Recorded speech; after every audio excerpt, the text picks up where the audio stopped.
momentarily, but as you come in, if you could drop your name and or organization in the chat, please feel free to do so. Also, if you have questions, please use the Q&A feature, question and answer feature at the bottom of your screen, and we'll do our best to answer them towards the end of the presentation.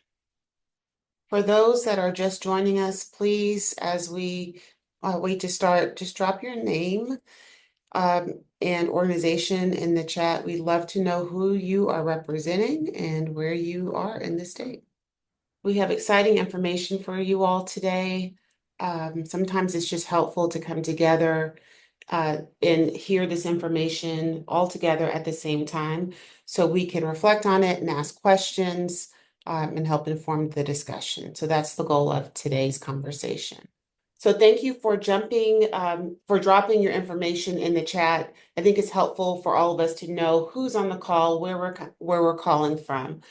We have been on this journey with you, and you all have been on this journey with us in the last several months in particular about trying to understand the potential impact of the cuts of Medicaid and SNAP that will impact our communities here in Tennessee.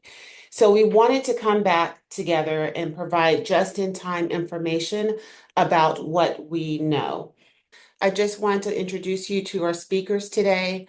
First, we have Mr. Gordon Bonneman, who is the co-founder of the Tennessee Justice Center and a staff attorney here, and the expert on all things Medicaid. And then after we hear from Gordon, we will hear from Jane Dimwobi, who is an attorney and an Equal Justice Works Fellow, who's going to provide updates on SNAP. If we can go ahead and move to the next slide. And so again, my name is Tanae Franklin. I'm the Chief Strategy Officer at TJC. We've already gone through the welcome introductions. And next, I'm going to turn it over to Gordon Bonneman for the Medicaid presentation. Gordon, you'll have about 10 minutes or so, and then we'll move from you to Jane. I'll turn it over to you, Gordon. Thank you, Tanae, and welcome everybody. Thank you for joining us. We're going to try to get right into the current status of things in DC, but first, a minor digression to just give some context for the procedural posture in Congress, because it's a special process that they're using, and it really has a lot to do with what the prospects are for influencing the outcome and also the timing, which is pretty urgent. So the budget, as probably most of you are aware, the usual course for legislation moving through Congress is that it has to pass both houses. If there's a difference in the versions that pass, it goes to a so-called reconciliation committee. They work out the differences. It has to be voted on again, and then ultimately it's sent to the White House for the president's signature. The budget reconciliation process has those same features, but with some important differences. It's designed to fast track bills that relate to the budget so that the budget process is not hung up with filibusters or extraneous amendments. So if legislation relates to either the expenditure of federal funds or the collection of revenues, it can be put into what's called budget reconciliation. And the process is Congress adopts a resolution that gives instruction to the committees that draft actual legislation. It says, we want you to bring back amendments that will save this much money or spend this amount of money on these different areas of the federal budget. And if something is in the budget resolution, then it can be passed with a minimum of opportunity to amend on the floor, and it's exempt from the danger of filibuster in the Senate, which would normally require 60 votes, a supermajority, to overcome a filibuster, but there cannot be filibuster. So a simple majority, which the Republicans command in the Senate, is sufficient to pass the legislation. And the opposition, in this case, the Democrats, cannot delay or block it through filibuster. So it's a very streamlined process compared to what usually happens. It puts a lot of momentum behind whatever is in the budget resolution. And a couple of weeks ago, the House and the Senate both adopted a budget resolution that will require, as we're about to discuss, unprecedented, very disastrous cuts in funding for both Medicaid and SNAP, as well as other programs. But those are the ones that we're going to be focusing on here today. And usually things move pretty slowly in Congress. And because there is such a close margin, the Republicans control both houses, but they have only a few vote margin in the House in particular. And so there's been a lot of speculation about whether they could get this process through. So far, it's telling that they are right on schedule. There's been a lot of internal discussion. There's been a lot of back and forth between among the Republicans in each house and between the Republicans in the two houses. But the fact of the matter is they've kept it on track. And they're on track now to adopt the cuts by the end of May. So where we are is they've already passed the budget resolution. It has given marching orders to the committees. Although Congress is in recess right now, the committees are hard at work drafting the amendments. The expectation is that they would go to a vote at the end of May and become law, and the cuts that are anticipated in the budget resolution would become law, and those programs would be impacted. First, let me tell you what we know, and then we'll tell you what we don't know, because the nature of this process means that the amendment process that's going on right now is taking place behind a curtain or inside of a black box. But here's what we do know. Congress, all of this budget resolution is about passing President Trump's signature tax cuts, extending the ones that were made in 2017 and expanding those. The benefit primarily, although not exclusively, goes to the wealthy end of the income spectrum and to corporations. And to pay for that, or at least to pay for part of it, Congress intends to impose deep cuts, in fact, unprecedented cuts on the safety net, and specifically the two most important parts of that safety net, Medicaid and SNAP. The budget resolution requires over $1 trillion, that's with a T, in cuts to health and nutrition programs. At least $880 billion is to come from Medicaid, and at least $230 billion from the Supplemental Nutrition Assistance Program, or SNAP, formerly known as food stamps. Right now, even though the Congress as a whole is in recess, as I mentioned a moment ago, the committees and their staffs are actually drafting the amendments to have those ready to discuss when Congress reconvenes next week. That's what we know. We know the targets in terms of spending cuts. What we don't know is which people will lose their Medicaid coverage, which services Medicaid will no longer provide or provide less of, how much will Medicaid cut the rates it pays providers. Those are the three variables that control Medicaid expenditures: who you cover, what services you cover, and how much you pay for those services to the healthcare providers that treat the patients. Or in Tennessee's case, the managed care companies like Blue Cross Blue Shield that have the networks of providers that provide the services. So those are the three variables. And what we don't know, too, is how much we will actually know once we see the amendments. Will Congress just cut the funding and leave it to the states to do the politically unpopular task of deciding who or what to cut or how much to cut the rates? All of those are unpopular, and it could well be that Congress will content itself to say, we're making major changes to the way we fund this program, and the states will have to figure out how to live within those reductions. As I've said, these are unprecedented cuts, and so when we've spoken to people, a lot of people, including many who stay close to the political situation and or news junkies, say, well, what's going on here? You keep saying that this is a problem, but we're not reading or hearing anything about it in the media. And I think the answers to that are threefold. First, the budget reconciliation process was chosen by design. It's an opaque process. It's not designed to be open because the Republicans learned 8 years ago during President Trump's first term when he tried to cut Medicaid but failed, that the longer you take to move these amendments, the more time there is for people to understand what's happening and to respond and mobilize opposition. And so they like the way it's operating right now, which is the amendments are being made without regard without any disclosure of who, what, how the cuts will occur. And so the idea is to keep that secret as long as possible.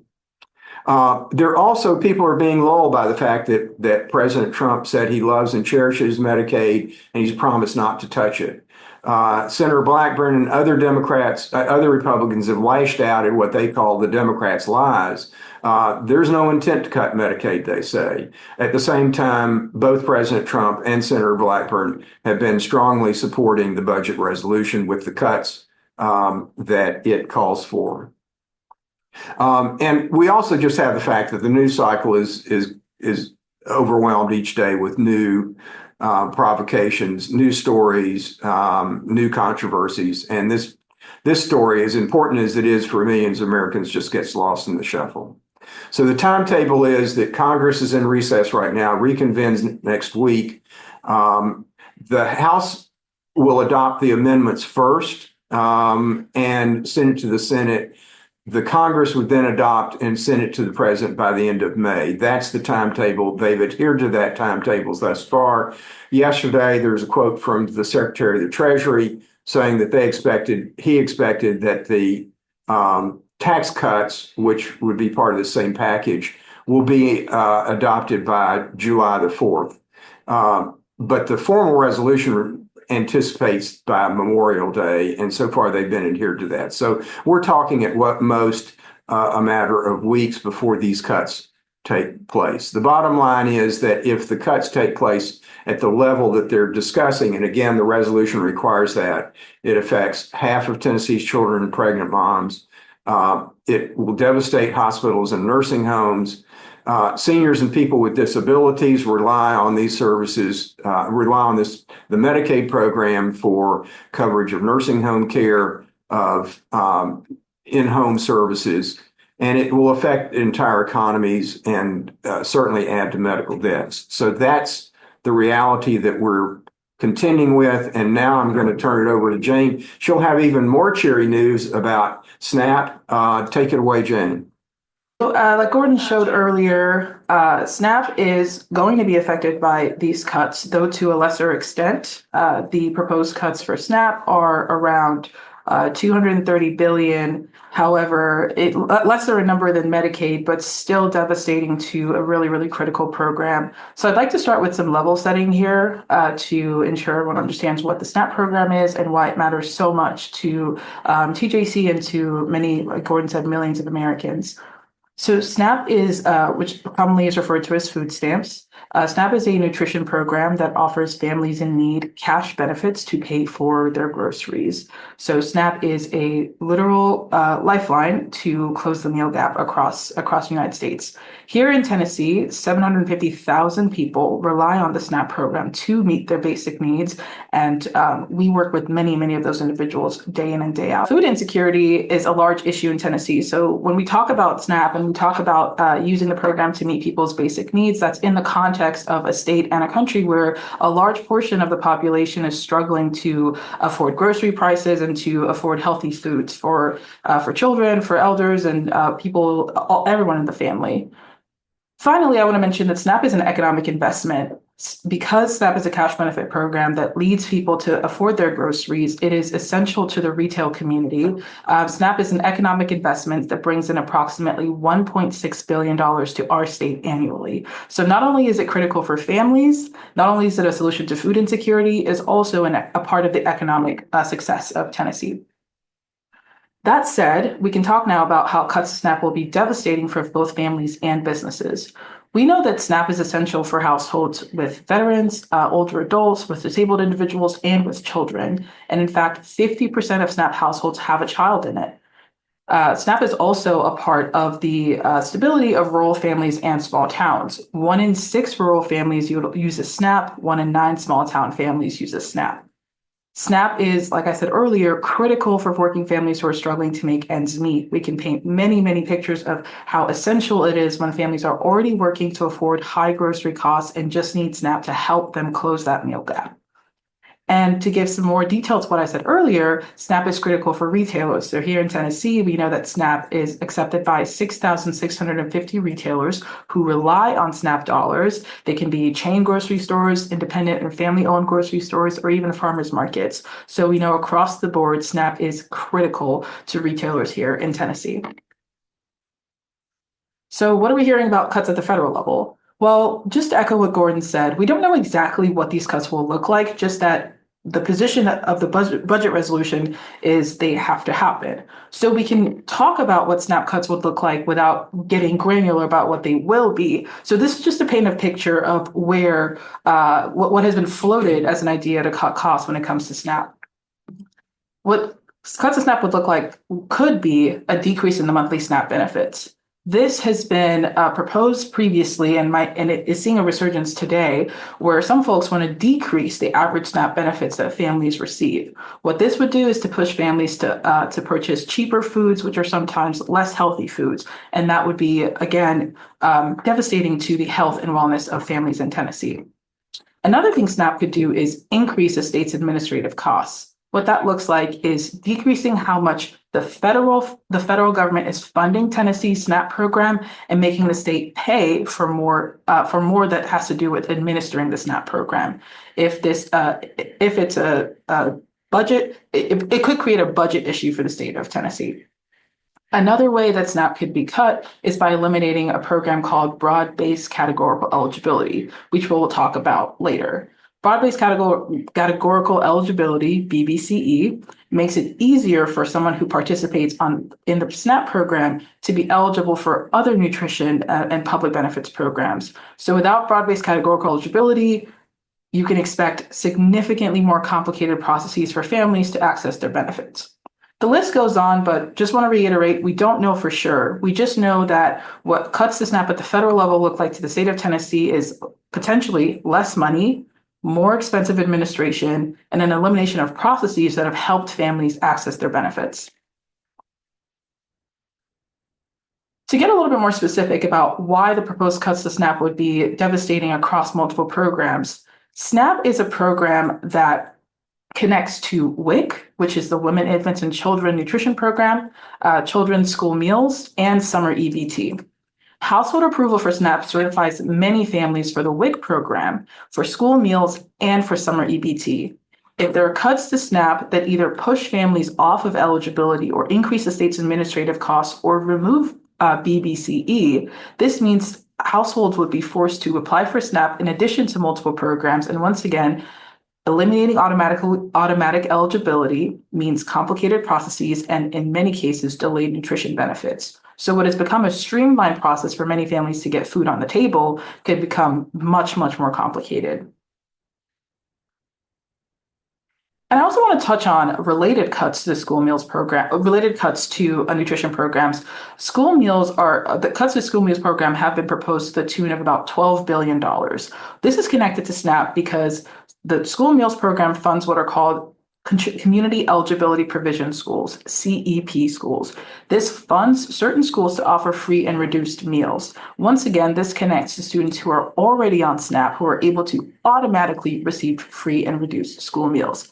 Cuts to SNAP, cuts to the school meals program would devastate schools' abilities to offer free and reduced price meals to students without significant administrative barriers, which would again prevent families from putting food on the table. What does this look like in Tennessee? 598 schools receive CEP funding and 280,000 children benefit from CEP schools. So what we're painting is a picture of a program that's not only critical to get direct cash benefits to families, but connects to children's abilities and families' abilities to feed their kids in a variety of ways. SNAP is a through line. It's essential for nutrition programs, like I mentioned, but also for school meals, for WIC, and for summer EBT. To echo what Gordon said and to tie it into what I've talked about, we are in a position to protect Medicaid and SNAP, and that's what we have to do, and that's why TJC continues to beat this drum. What we want to emphasize to you all is that this is not the first time these programs have been under attack. We have a playbook for this type of advocacy, and we would like to bring you all into the fight as we've been doing since these cuts were first threatened a few months ago. What we need you to know is that you should be making sure that people know these cuts will touch all of us. Medicaid and SNAP, like we talked about, are not only essential for the health and nutrition of individuals who are on the program, but for the overall well-being and economy of Tennessee. We need to make sure people know that the cuts will affect everyone. We need to tell Congress not to use Medicaid and SNAP to pay for tax cuts to the wealthy. The folks who are on these programs are significantly in need and should not be affected to give tax breaks to, what we're seeing is potentially the 1%. We also want to convince Congress that Medicaid and SNAP are kryptonite. Do not touch them. We need to make it clear that these programs cannot be the cost of the tax breaks. I'm going to pause for a second and turn it back over to Gordon to walk us through some of the action steps that we propose for you all. Before we do that, we're going to get into the action steps, but we want to make sure that we have time for questions and from the audience. So I'm going to go to the Q&A and I'm going to see if we have any questions. We're going to get to the call to action in a moment. So I'm wondering, what does the impact look like to everyday Tennesseans? We've heard a lot on the data, but in terms of the actual lived experience impact, Gordon, I wonder if you can sort of humanize the impacts for Medicaid, and Jane, if you can humanize that for our audience today. Sure. Thanks, Tanae. We get a lot of questions. Will the Medicaid cuts affect my child? Will they affect my mother in a nursing home? Will they affect my ability to get the prescription drugs that have been prescribed for me? And the answer to that is, all we can say with certainty is that at the level of the cuts that they're anticipating, no one will be spared. So we don't know exactly. There are a million different ways, well, less than a million, but there are a lot of different ways that Congress could skin the cat and achieve these savings. And one of which, as I said, is you just cut the absolute amount of money, say we're going to provide less match to the states. The states will have to come up with more money, which Tennessee probably would not do. And then that would force the state to make the cuts. But the assurances that some political leaders have been saying, not to worry, we're only going to go after fraud and abuse, we're only going to make lazy people go to work, that's not true. These cuts they represent about a 12% cut. And that's just a number. But if you actually look at that's over $1 billion in Tennessee. You can't cut $1 billion out of our TennCare program and it not ripple out and affect everyone in one way or the other. So what does that look like, to Tanae's questions? It looks like the inability for half the moms to get timely prenatal care or postpartum care because the rates get cut to the point where it's impossible to find an obstetrician who's willing to lose money to treat TennCare patients. It looks like inadequate staffing in nursing homes because nursing homes rates are cut. It looks like the inability to even qualify for the program. For example, we have categories of seniors who are below the poverty level, yet they wouldn't qualify under the cuts that are likely to come, and they wouldn't be able to get nursing home or in-home care. We have programs that serve children with intellectual disabilities, those would provide fewer services or would serve fewer such children. So to your question, Tanae, there will be lots of human faces that will be experiencing that, but it will be in the hundreds of thousands out of the 1.4 million, because there's not a way that you can cut the program at this level and not impact almost everyone. Thank you. Jane, I'm wondering if you could briefly give us the difference between Medicare and Medicaid and help us understand why Medicare is not being targeted at this level. I think Jane's pitching that back to me. Medicare is the insurance program that's associated with Social Security.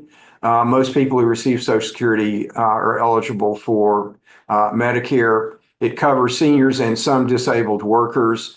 It's not means tested, so people, regardless of income, can qualify for it. It's totally separate because of its association with Social Security and the political strength of Social Security and Medicare.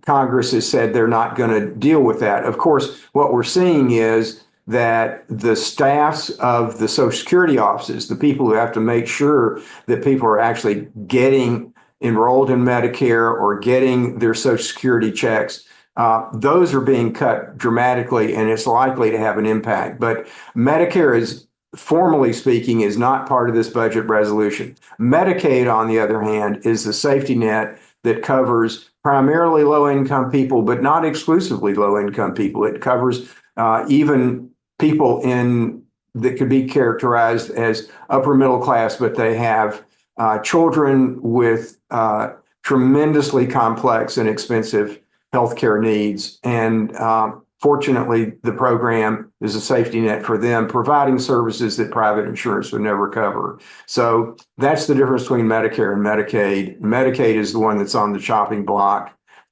It also includes, I should add, a bunch of over 100,000 low-income Medicare beneficiaries. These are mostly retirees or disabled workers who get Medicare, but they cannot afford to pay the premiums or the cost sharing that goes with that because they're low income. Medicaid steps in to help them. One of the program, by the way, is called QMB, or Qualified Medicare Beneficiaries. We've gotten a lot of questions from people who either they or their family members are getting assistance from that Medicaid program called QMB, helping them with their Medicare costs. That's very much at risk. There's been a lot of talk about doing away with that. We won't know, but I think our message is we can't wait for the details. We need to be opposing these cuts right now. And so, Jane, we are not new to this. I think our audience has also been plugged in. On the screen, there are 3 action steps. Can you sort of give us a little bit of background as to the rationale of these 3 being the action steps that we need to focus on right now? Sure. I know many of you have probably already made calls around these issues, but we are now reaching a decision point around what comes out of committee and whether that's going to move forward. So it's really important that your member of Congress, the House of Representatives, and our 2 senators, federal senators, hear from you again, even if you've called before. And we're going to talk a little bit in a second about the messaging is slightly different now regarding Medicaid. So that's one action step. If you or someone you know has a connection to Medicaid directly, please share your story with us. It's very important for us. We know this from having won the fight 8 years ago. It's human interest stories. It's that personal connection that crosses boundaries of political differences, us versus them. People can connect with stories of how Medicaid helps people with illness get through. And so if you have such a story, please share it with us. And then it's important, this whole problem that we have now of people looking at social media, looking at the news media and saying, I'm not hearing anything about this. Can't be that serious. We've got to break through that. So please post letters or comments on your news media, television, newspaper, um, websites where there's opportunity to do so and express your opposition to cuts to the safety net to pay for tax breaks for the super rich. Now, we have several questions in the chat and comments about what's going to happen to specific programs. We don't have that level of detail now, but I think those of us that have been working in this space of, of, of working with populations that are touched by Medicaid and SNAP, we know that if resources go away, that's going to be huge impact on the families that we're working with. That being said, Jane, I'm wondering if you could just share a little bit about going back to talk about SNAP. Could you sort of humanize that for us, humanize the potential impact um, before we go on to next steps? Yeah, I'd be happy to. So, or not happy to, but I could give an example. So, I said earlier that one of the surefire ways that SNAP could be cut just because it's very convenient is decreasing the amount of monthly benefits families get. So, nationally, the average amount that a family gets in SNAP is about $181. So, $181 for to contribute to your grocery costs for a family that may already be working and have some money to kind of make ends meet, or maybe all they have is SNAP. If there's a decrease in benefits, we can expect that average to go down. So if a family is receiving anything less, we can't speculate on as to how much. That's even less money that they have to meet the climbing grocery costs. And in the era of inflation, we get so many comments from our clients about how what they're currently getting from SNAP is not enough to pay for the groceries that they need. They're already doing what they can. They can't really do much more in terms of work. So decreasing that 180, which is not a huge amount, is I think is maybe well, it's clearly going to be damaging to families.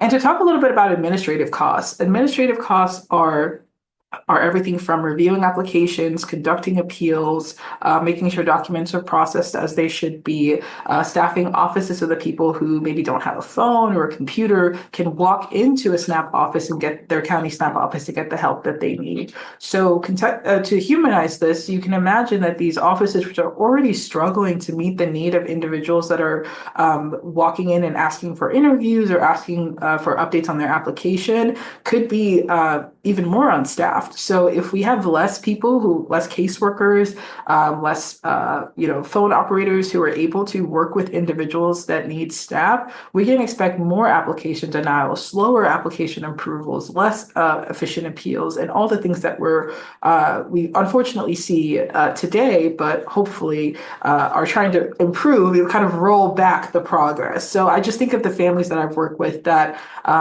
talk about how much SNAP is a lifeline for their families, and if there's a decrease to the SNAP dollars that they have available, they simply wouldn't be able to eat.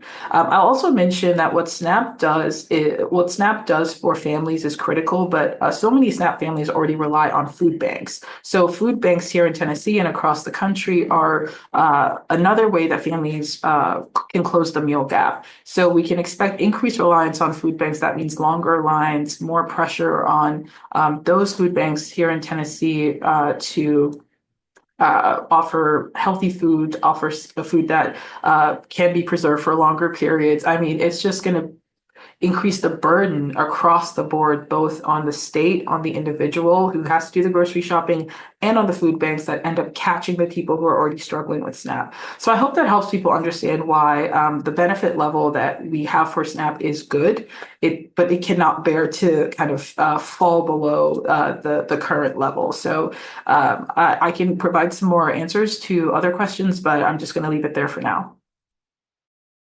Thank you, Jane. I'm going through the chat and I see, well, one, thank you for telling us who you're representing, but I also am seeing comments that are really leaning into taking action.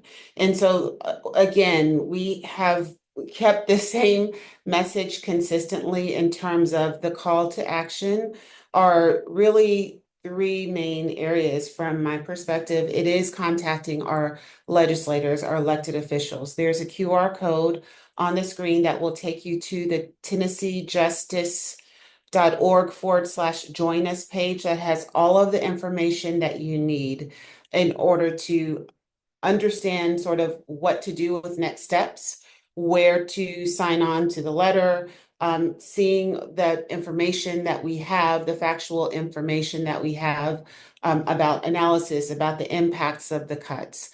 Also, we have there's a link that on our Join Us page that will direct you on how to share your story. We know that storytelling is huge. I always say no data without stories, no stories without data. We have the data, but we need people to understand what the face of Medicaid looks like and what the faces of SNAP look like. And they're not monolithic, right? It's from Memphis to Mountain City, regardless of status, regardless of where you might go to church, regardless of race or ethnicity, we are all in this together. Thank you, Danelle, for dropping these links in the chat for us. Going back to questions, there was one that I came across. Gordon, here we go, hold on. So in terms of engaging our elected officials, Gordon, you've had a lot of experience with that. In Tennessee, it might feel a little challenging for for our elected officials in DC to be receptive to our message. Do you have any advice, sort of lived experience on staying the course with regards to communicating, the value of communicating consistently and effectively, even though our elected officials may have a different perspective on the policy issues? Sure. Thanks, Tanae. Again, it can be discouraging. We know that many of you have called already or emailed and gotten either no response or response that amounts to, well, of all of the communications I've ever received, yours is one, which is not very satisfying. And in some cases, gotten responses that are argumentative and say, we've got to cut these programs. We don't expect that the 8 Republican members of the Tennessee House delegation or our 2 senators will vote against whatever the ultimate package is. That's not what this is about. It will take the votes of others to defeat this. But our senators and Congress people do have influence. And the way they wield influence is that, as I mentioned, particularly in the House where the margins are so tight, but there's close margins in the Senate as well. The leadership is constantly trying to negotiate, particularly in the House where you have the Freedom Caucus on one end and you have some moderate Republicans on the other that are pushing and pulling about whether to include these cuts in the package or not. And so the leadership and the whips have to constantly be taking the pulse of the members. What are you hearing? What when you were on for recess, what did your offices get in the way of communications? What were you encountering in your social interactions when you were back in the district? And they need to hear, the leadership needs to hear from our members that, yeah, even in Tennessee, deep red state, fully behind the president and whatever he's proposing, they're anxious. And this is an issue because that will influence the leadership and whether they decide to push forward with these cuts or just decouple cutting these programs from the tax cuts. We know the tax cuts are popular and will go through. That's President Trump's top priority and therefore the top priority of the Republican Party. But they don't have to be coupled with cuts to the safety net. And that's what we're trying to keep from happening. Our message in the past has been just don't cut these programs. It's a little bit different now for Medicaid because, as I mentioned earlier, President Trump did make comments last month saying that he loves and cherishes Medicaid and promised that Congress will not touch the program. I think that gives us an opportunity to come up with a message that works regardless of whether someone is calling as a Trump supporter or as a Trump adversary, the message is the same with regard to Medicaid. Honor President Trump's promise that Congress will protect Medicaid. And that's a new message for us. That's a message that now is available because of the president's public statements, and it should make Republican members of Congress anxious, which is what we're intent on trying to do.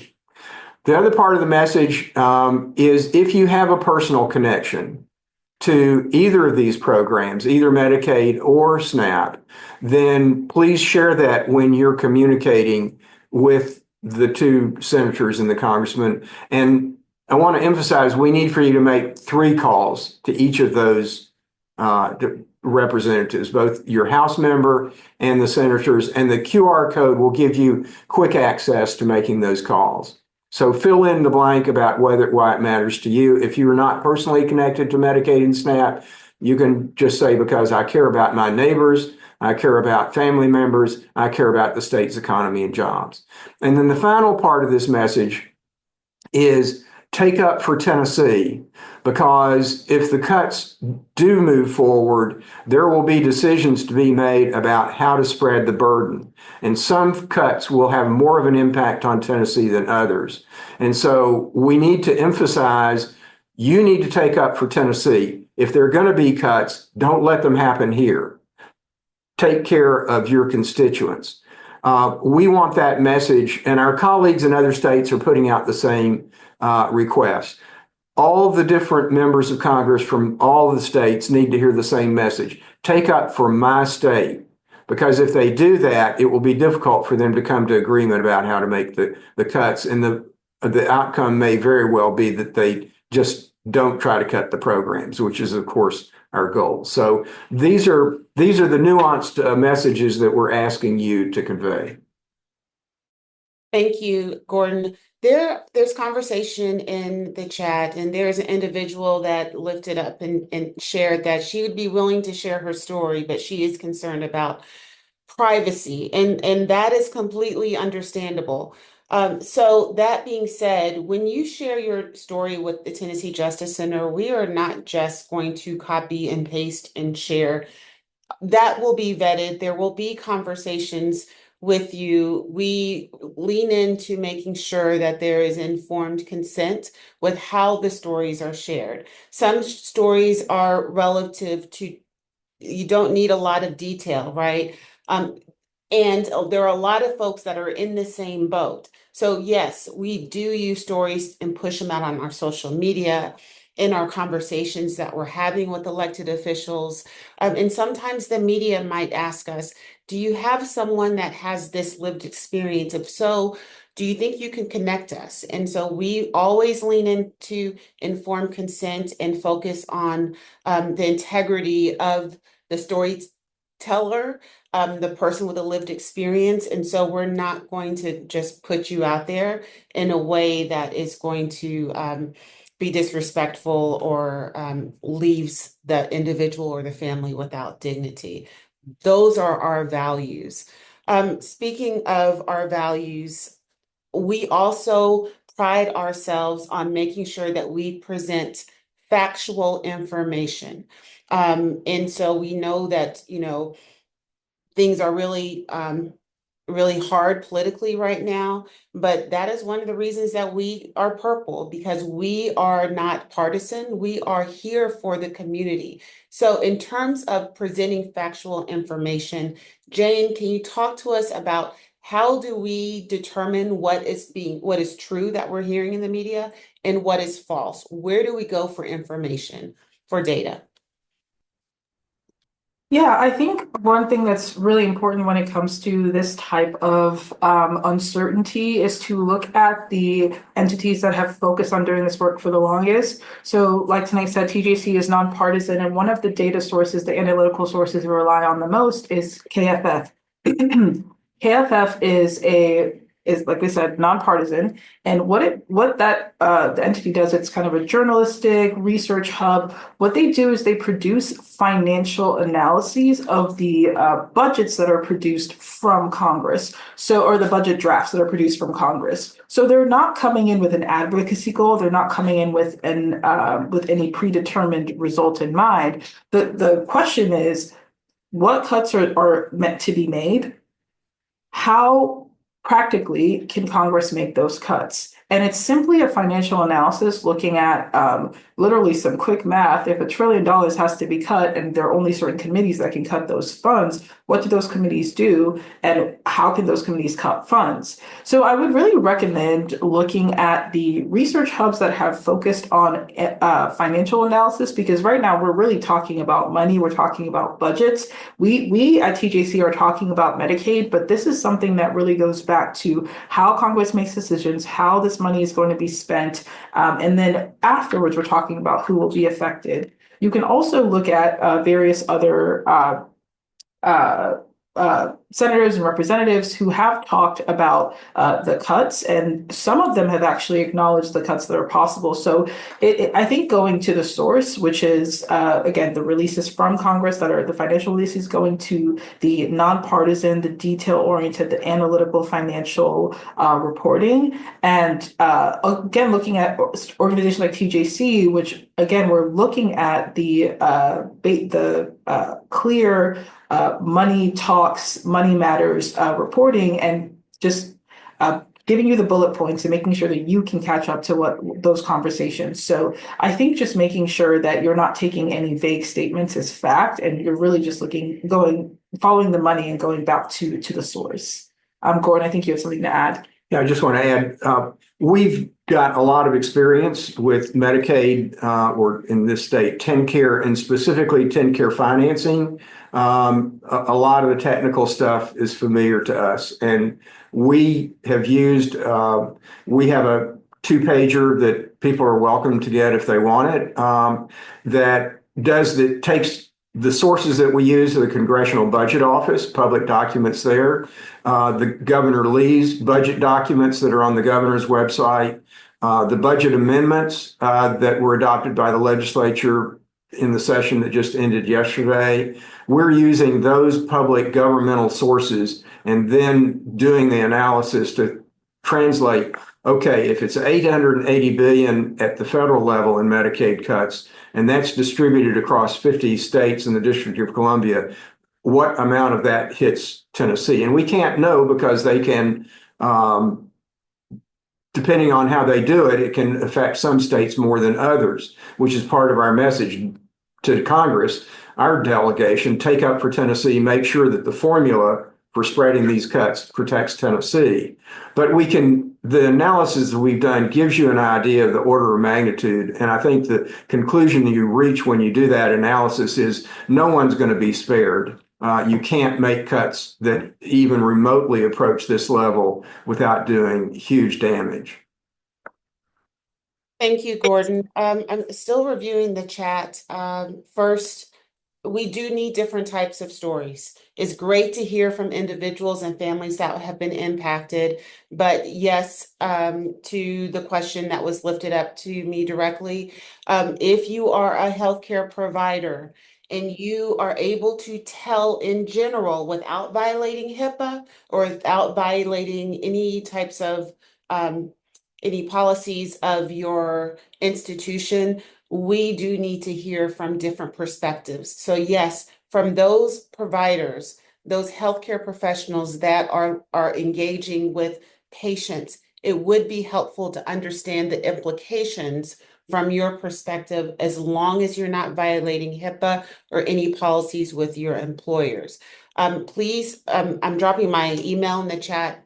Reach out to me directly with regards to any information that we have about just-in-time information about the facts. A lot of what you've heard today, I've dropped links in the chat from outside sources, but if you go to tnjustice.org/join us, that is the page where we provide accurate and factual information that you can have with regards to potential policy briefs, things of that nature. As we continue to generate them, we will add them to that page.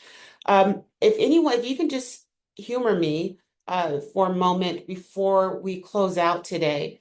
If you are interested in coming together more often in terms of sharing information like we're sharing in the chat, would you just drop a yes in the chat for me? That will help us determine how we can support the community when it comes to advocacy efforts and sharing just-in-time information. So I see that there's a lot of interest. Okay, message received. And so our team will work on making sure we provide a forum so we can communicate more effectively with each other. We're almost at the top of the hour. I'm going to turn it over to Gordon. Well, I'm going to turn over to you, Jane, first about any doorknob messages that you would like to share with the audience. I personally would love everyone to know about the dashboard. So I'm going to turn it over to you and then turn it over to Gordon for a closing message before we give everyone back their day. Thank you, Tanae. I just want to really quickly close out some of our comments on the Medicaid defense, at least for my part, with a mention of what you might be hearing about fraud and abuse of these programs. So there's a little bit of a narrative that these programs are being misused by those who are on it. So please keep in touch with TJC because we will be releasing some information to counter these narratives because we anticipate that part of the push for these cuts revolves around these misunderstandings of who is on the program and how they're benefiting from it. So there's something we didn't touch on, but I wanted to just highlight that and make sure that folks know that we are prepared to counter those narratives as well, and that will definitely help you in your advocacy moving forward. And to Tanae's point, if you're interested in connecting with TJC on broader health education, generally health advocacy generally, we do have a data dashboard that's available for everybody to look at the state of health in Tennessee. So Tennessee is a state that is ranked in the middle to lower ranges when it comes to health outcomes compared to other states nationally. And one of the things that we want to do is make sure that everyone's aware of what Tennessee is doing well, what Tennessee is where Tennessee needs improvement, and how we can all come together to further those. So we'll share a link to the data dashboard in the chat, and I really encourage you all to look at your county, look at your wherever you're curious about, and really find a way to plug in what gives you a hook. If it's maternal health, if it's children's health, if it's medical debt, there are so many things that we can all come together to work on, and the data dashboard is kind of a grounding force for that. So we'll put the link in the chat. You can all take a look and browse and then reach out to us with any questions of how we can strengthen our advocacy as well. And I'll turn it over to Gordon.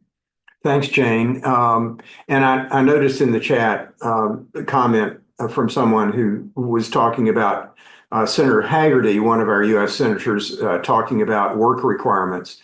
That's going to be a part of the push, undoubtedly, and that's an area where stories can make a real difference. The reality, and we have a lot of data for this, the reality is that work requirements function to cut people off the program, not because they're not working. Most adults on the program are working. Keep in mind, half the people on the program are kids.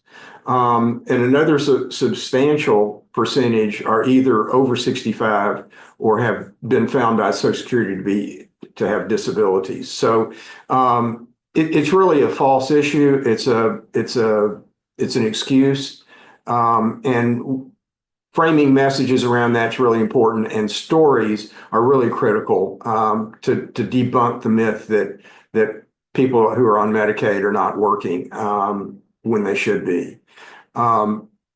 I just want to close out by saying we can win this. It's uphill. The margins are very tight, and our job here is to just convey those messages over and over again, and to get others to do it, because we know that, again, the leadership is constantly trying to figure out how do they get this done. It's very tight. They need to be hearing from Senator Haggerty, from Senator Blackburn, from our Congresspeople. Yeah, I'm getting a lot of blowback in Tennessee. I'll vote for it, but you should know there's a lot of blowback. And what that means is that in other districts where uh, Democrats do have a chance to win in the midterms, we could lose our majority if we push this forward. So that's our message, and we can do it if we pull together. Thank you, Gordon and Jane. I appreciate the expert information that you shared with us today. I look forward to the next time that you are with us, and we are with the audience, which will be sooner than later. On the slide, you have your call to action, contact legislators, a couple of questions about sort of how do I do this? Are emails better than phone calls? I've heard both. I think it does make a difference to call, but if you can't call, email. But if you can do both, do both. You probably will not have a conversation with anyone. You probably will leave a message. Or if you do reach someone, it might be a staffer. In that case, you can say, please protect Medicaid and let them know where you're from, what county you live in, and if you want to share a little bit about that, about your connection to Medicaid SNAP, that's really helpful. And I will say this. There's a question from an anonymous question from an anonymous person. Do you find that praising legislators for something they've done has to happen first? One thing that I'm appreciative of that our elected officials, they have said that they want to represent Tennessee. And so I believe them, and I am a resident of Tennessee. And so that is my thank you for volunteering to represent Tennessee. And we have to hold them accountable by saying these policies matter to us and matter to the constituents and the residents of Tennessee. So it's okay to say thank you for your service and hold them accountable to protect Medicaid and SNAP. We can do this, and we look forward to seeing you the next time we come together. Thank you and enjoy the rest of your day.